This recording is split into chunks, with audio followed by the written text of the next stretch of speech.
Assalamu alaikum. Here again, Professor Dr. Memuna Hafiz, Head of Department, Sharif City Hospital, with 4th session of बांझपन या infertility.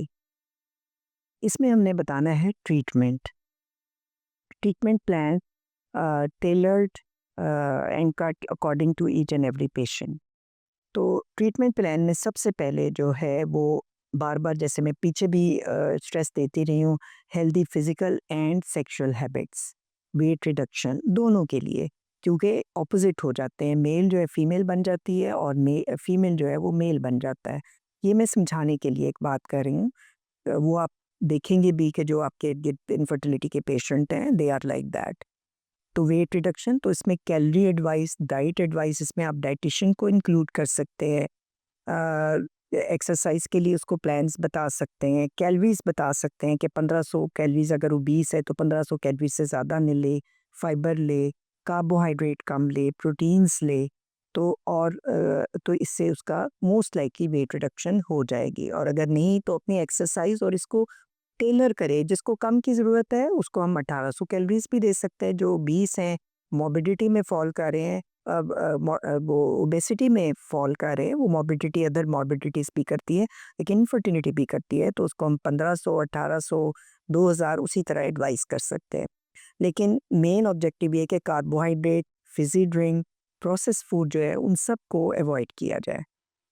अच्छा, दूसरी चीज़ जो important है, plenty of water बोलें. Plenty of water से क्या है, खाने से आधा घंटा पहले और खाने के 2 घंटे बाद जितना मर्जी पानी पिएं. खाने के साथ लेस अमाउंट ऑफ वाटर, 1/4 आप गिलास भर के रखें. उसको सेलिब्रेशन शुरू में, अव्वल तो आपने पिया हुआ है, सेलिब्रेशन के लिए शुरू में एक घूंट ले लें, थोड़ा सा आप दरमियान में ले लें, तो that will be suffice for your जो भी मील है उसके लिए. उसके 2 घंटे बाद आप जितना, उससे आप देखेंगे कि आपका जो टमी सेंट्रल ओबेसिटी है उसमें काफ़ी अफाका हो जाएगा, वो कम हो जाएगी. इसीलिए जो एक्सरसाइजेज है, इसी तरह जो एक्सरसाइजेज हैं वो आपने सेंट्रल ओबेसिटी को कम, यानी टमी को और थाइस को कम करने की एक्सरसाइज जो है they are more beneficial for these patients. क्योंकि सारा हार्मोनल प्रोफाइल अगर डिस्टर्ब होगा they will affect their central trunk, यानी कि टमी को अफेक्ट करेगा और थाइस को अफेक्ट करेगा. तो हमने टारगेट भी इन दोनों चीज़ों को करना है. ये दोनों चीज़ें कम होंगी तो हार्मोनल प्रोफाइल जो है पेशेंट की और टेस्ट जो है वो बेहतर होंगे. जो हम मेडिकल ट्रीटमेंट देंगे वो बेहतर अफेक्ट करेगी. ये तो हो गया डाइट और फिजिकल एक्टिविटी और वेट रिडक्शन. अब हम आ जाते हैं अद्वियात की तरफ. डेज मैंने सबसे पहले सेशन में बता दिए थे 10 to 17. ये फिजिकल मेथड है. और भी बहुत से फिजिकल मेथड है लेकिन मैं बहुत ज़्यादा उसमें कीन इसलिए नहीं होती कि पेशेंट को एंजाइटी देते हैं कि जी आज इंटरकोर्स करना है, आज नहीं करना. तो डे 10 to डे 17 ज़हन में रखें. और आगे अद्वियात का रोल आ गया. अगर मेल में कोई प्रॉब्लम आई है उसको देयर एंड देन एड्रेस करें. सर्जरी का रोल अगर बता दिया हुआ था पिछले सेशन में, सर्जरी रिक्वायर्ड है सर्जरी, नहीं तो मेडिकल अगर देनी है तो उसमें बहुत सी चीज़ें ऐसी हैं जो डाइट में भी आप ले सकते हैं. जैसे कुरान में आपने हमेशा स्ट्रेस दिया गया खजूर, इंजीर और जैतून, इसका इस्तेमाल और शहद, इनका इस्तेमाल दोनों मेल और फीमेल के लिए बहुत अच्छा है. ये मॉर्निंग में आप ले सकते हैं और नट्स ले सकते हैं. उसके बाद बेशक 1-2 आप अंडे, वो प्रोटीन्स के लिए भी हो जाएगा, वेट रिडक्शन के लिए भी आपका अच्छा और फर्टिलिटी के लिए भी अच्छा हो जाएगा. हेल्दी फूड लें, ग्रीन वेजिटेबल लें, टमाटर लें, ग्रीन लीफी वेजिटेबल, खीरा और ये चीज़ें, और प्रोटीन का इस्तेमाल ज़्यादा. अद्वियात जो हैं मेल में, उसमें हम इन्हीं इंग्रेडिएंट्स जो इन चीज़ों से डाइट से इंग्रेडिएंट निकले वही उन अद्वियात में ज़्यादातर डले हुए हैं.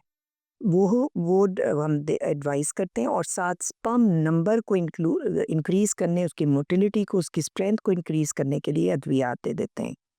इसी तरह उसको बता देते हैं कि कोल्ड बाथ्स ले, लूज़ कपड़े पहने और अवॉइड करें हीट को एज़ मच एज़ पॉसिबल. अगर सेडेंटरी लाइफ हैबिट है तो उठ के थोड़ा सा चक्कर लगा लिया करें.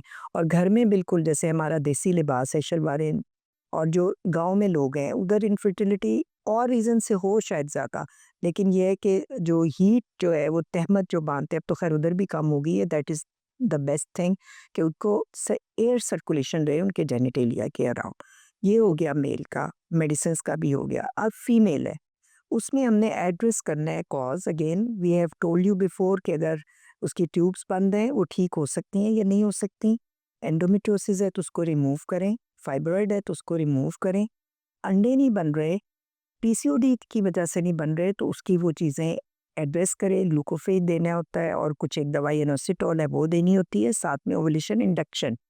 ओवुलेशन इंडक्शन अगर पेशेंट की यंग एज है 5 साइकिल्स वी कैन गिव और we can call the patient to come on day 10 और फॉलिकुलर ट्रैकिंग का वर्ड पेशेंट को बोलते हैं कि वो डे 10, 11 और 12 आए। अगर एग मैच्योर है तो we can advise her to have intercourse for the next days few days, 3 से 4 दिन वो इंटरकोर्स करे।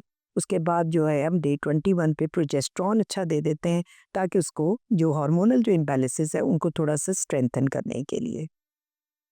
फिर चीज़ आ जाती है कि 5 साइकिल्स में नहीं हुआ, तो फिर अगली चीज़ आ जाती है वेजाइनल हॉस्टिलिटी। उसका एक टेस्ट भी होता है लेकिन अगर 5 दफ़ा करने से नहीं हुआ, ट्यूबें ठीक है, तो आईयूआई, इंट्रायूट्राइन इंसेमिनेशन।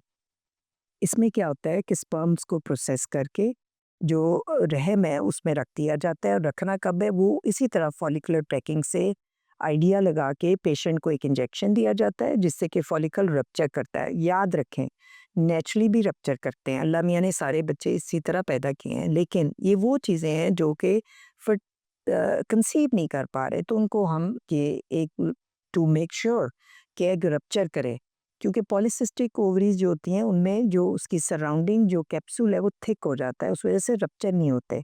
तो जस्ट टू मेक श्योर कि वो रप्चर हो जाएं वो दवाई दे दी जाती है और आईयूआई कर दिया जाता है जिसमें कि स्पर्म्स को प्रोसेस करके रहम में डाल दिया जाता है। ये सारा जैसे कहते हैं ना कि दरवाजे तक कोई चीज़ छोड़ के आना, IUI is just like that. तो ये भी 5 साइकिल्स कर लेते हैं। अगर उसमें नहीं होता तो नेक्स्ट अप आता है कि आईवीएफ, इन विट्रो फर्टिलाइजेशन। अब ये वो चीज़ें जिनके ट्यूब्स ठीक हैं, अंडे बनाने का प्रोसेस कर दिया और आईयूआई कर दिया और फिर तीसरा स्टेप एक ऐसा होता है जिसमें कि ट्यूब्स ठीक ही ना हो या मेल फैक्टर इनफर्टिलिटी हो, तो उन दोनों में जो आईवीएफ स्ट्रेट अवे आ जाएगा। फिर इन दो दो यानी 5 और 5 10 साइकिल को ज़ाया करने के कोई तुक नहीं है, उनमें स्ट्रेट अवे आईवीएफ। अब remember this thing not to waste time of the patient. क्यों? क्योंकि 35 ईयर्स के बाद फर्टिलिटी वैसे ही कम हो जाती है, एएमएच कम हो जाता है। इसके साथ साथ आईवीएफ के भी रिजल्ट्स जो हैं वो ख़राब हो जाते हैं कि मल्टीपल ट्रीटमेंट क्वेकरी से जो अब दीवार है यूट्रस की उसको भी ख़राब कर चुके होते हैं।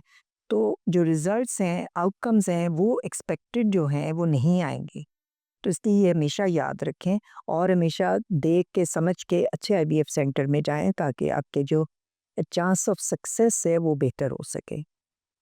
तो इसके साथ ही ये सेशन इख्तिताम को पहुंचा। होपफुली कि आपको इससे जो इन्फॉर्मेशन है वो अच्छी मिल गई होगी। खुदा हाफ़िज़।